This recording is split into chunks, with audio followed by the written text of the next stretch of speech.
That's perfectly fine. So whenever you're ready. Okay. Two college students from the University of Colorado became best friends, and then they made a low-budget Christmas short film out of just construction paper, glue, and a very old camera. And this has become one of the first viral videos ever created. And in turn, unexpectedly, this has become the start of one of cartoon's most recognizable characters and cable's longest-running animated series. I'm talking about Matt Stone and Trey Parker, the creators of South Park. Today, I'm going to review how Trey and Matt create South Park in respects to the origins of the settings, the characters, the look, and the voices, and then also the process of making an episode. First, I'm going to talk about the setting. South Park is actually a fictional town, but it's based off a real-life area that's called South Park within the Rocky Mountains in central Colorado. And this place is pretty much where strange things always happen, like UFO sightings and everything. Next, I'm going to talk about a little about the characters. So you might already know the characters, but what you might not know is they're all based off of either Matt, Trey, or their friends. All their personalities and their names are actually based on them. And then also, you might know that their potty mouth language is very famous. And this is pretty much, according to Trey, the way they think little kids talk when no adults are around. So then the look you might recognize is very geometrical. It's simple cutouts animation, and it originated from The Spirit of Christmas, which is the viral video that I talked about. And then also the pilot, they continue to use this construction paper method, and here's a video clip of the pilot, or how they made the pilot. This is all from the pilot. This is like the original South Park. It was a construction character. That was the hardest thing, was organizing the pilot, because it really got messy in there.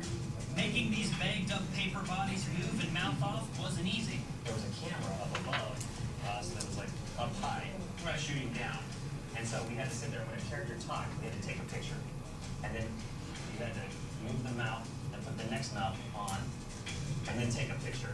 Yeah. And then you didn't want to bump anything, because if you bumped everything, then you'd have to reshoot everything. You didn't take them down. And some of them we take down. But it gave us like this natural jiggle. That South Park animated jiggle. And that came from just accidentally messing up when you're changing. Exactly, yeah.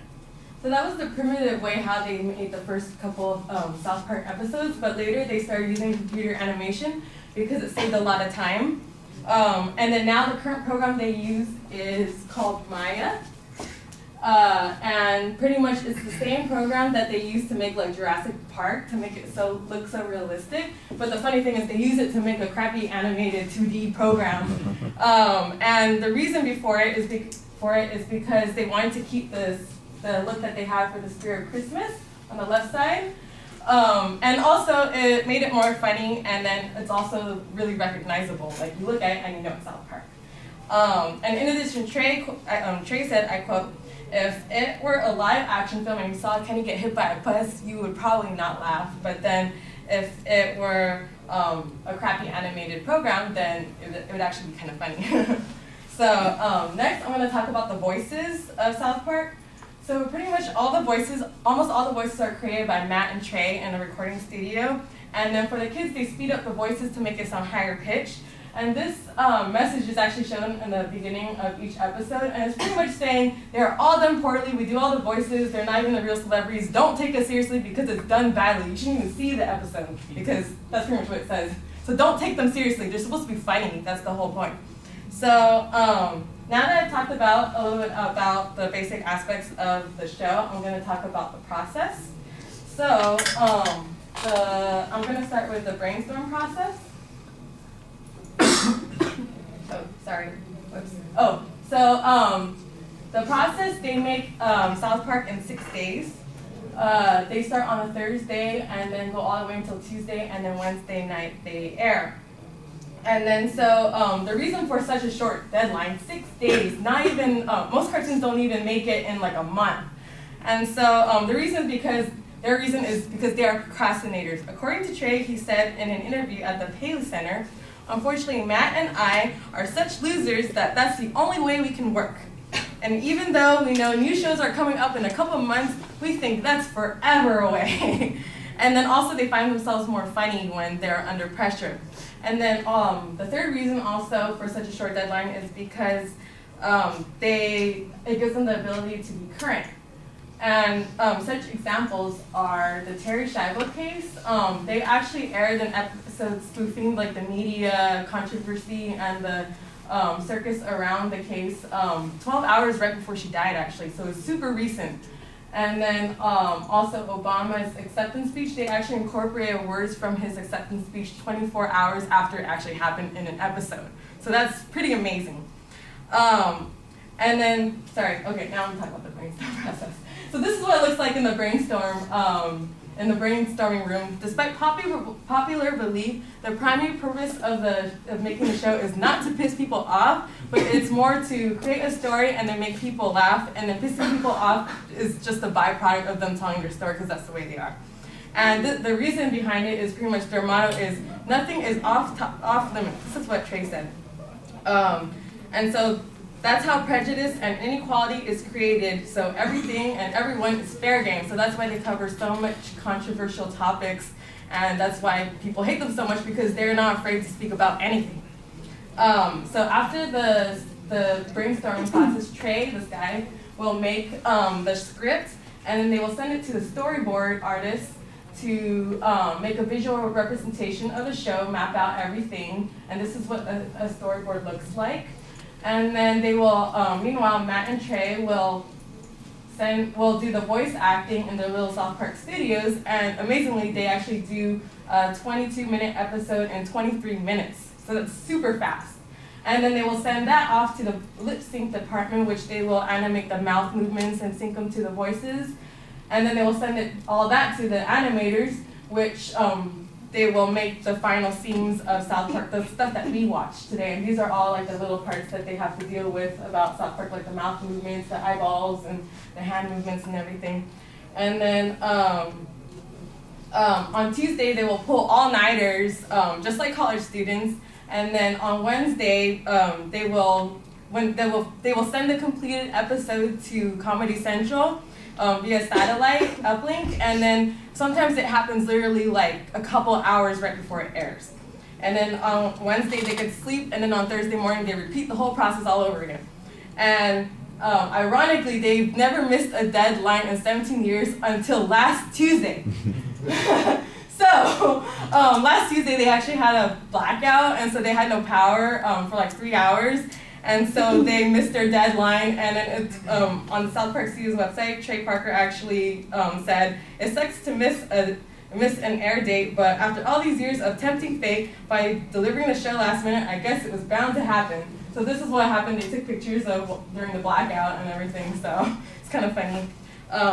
So now that you know about how South Park came about, it's interesting to see how such a low-budget film that looks seriously simple has become so popular. And they actually started off with toilet humor and like fart jokes, but they actually evolved into more developed stories and more parody-like.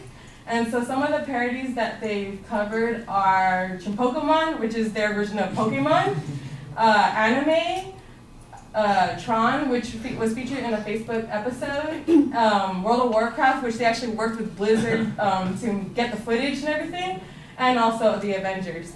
And so somehow they've managed to stay fresh with their unorthodox ways, and they've also won 5 Emmys in the process. Now they're on to 17 years, and they're actually going. They're contracted for the 20th season too. So.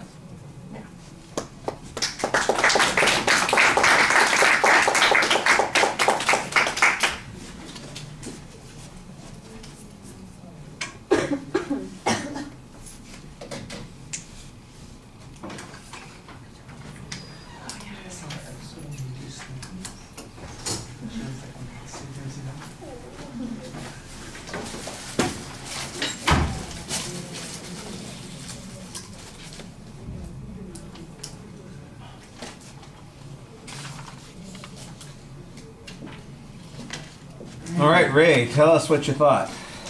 First and foremost, I thought it was a really good topic choice. I think South Park appeals to just about like nearly everybody here.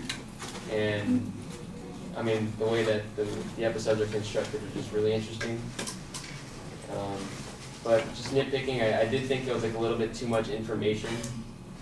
For those who don't follow South Park, I think it's kind of hard for them to kind of like understand and follow exactly what exactly is happening, what exactly she's talking about with these parodies, and how they do it in 6 days. But other than that, it's just a really good topic, and I thought she, for the most part, delivered it to its best potential. Okay. Fair enough. I think that you did a really good job on most things, and a pretty good job on a couple of things, and have one or two issues that you need to work on. The opening is, I think, very good. You've got a good attention device. You kind of reveal the topic as you go along. It seems like it's well planned. You've got a very clear statement of your purpose, and you've got a good preview. You are having to read way too much of all of that, and that kind of takes you out of the speaking situation a little bit at the beginning of the speech when you're trying to create a connection. I'd be a little bit more forgiving of some of the other delivery issues that occur if at the beginning I felt like you were really engaged and then you just had to step out of that engaged persona a couple of times in order to be able to do the things that you were doing. But you were that way the whole time, and so it's not just that one thing, it's that you're doing this constantly, and so that'll be something I'll mention in just a minute.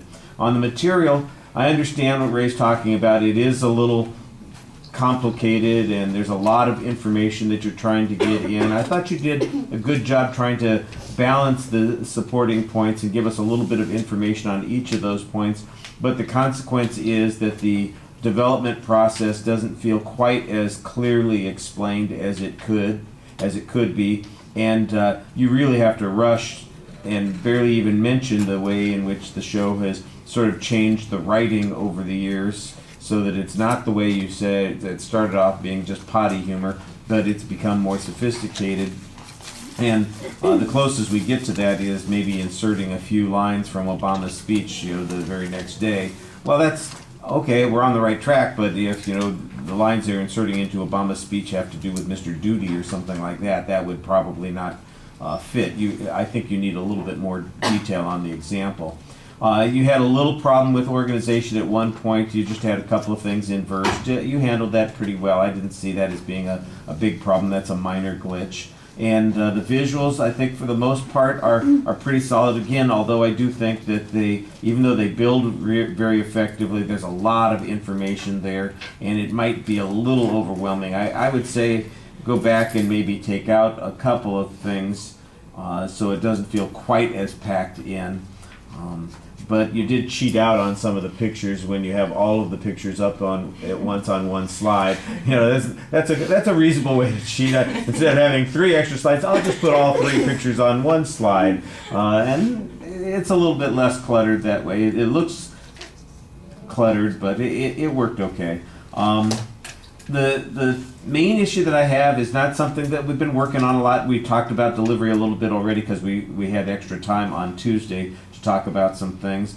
But you asked me about where should you stand, and I said the spot where you were seemed okay at the beginning of the speech, but I didn't know that you were going to move further and further away, and that you were going to change the orientation of yourself toward the audience while you were speaking. That, I think, is a little bit more problematic. And part of that problem might be because you are standing so far in front of the screen that you do feel like you have to turn back and make sure everything is okay.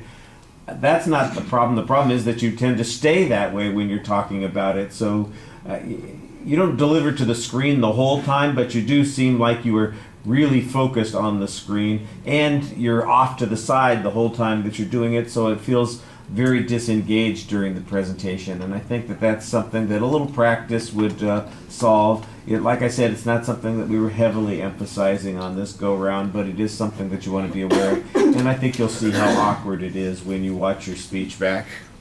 All right, thank you.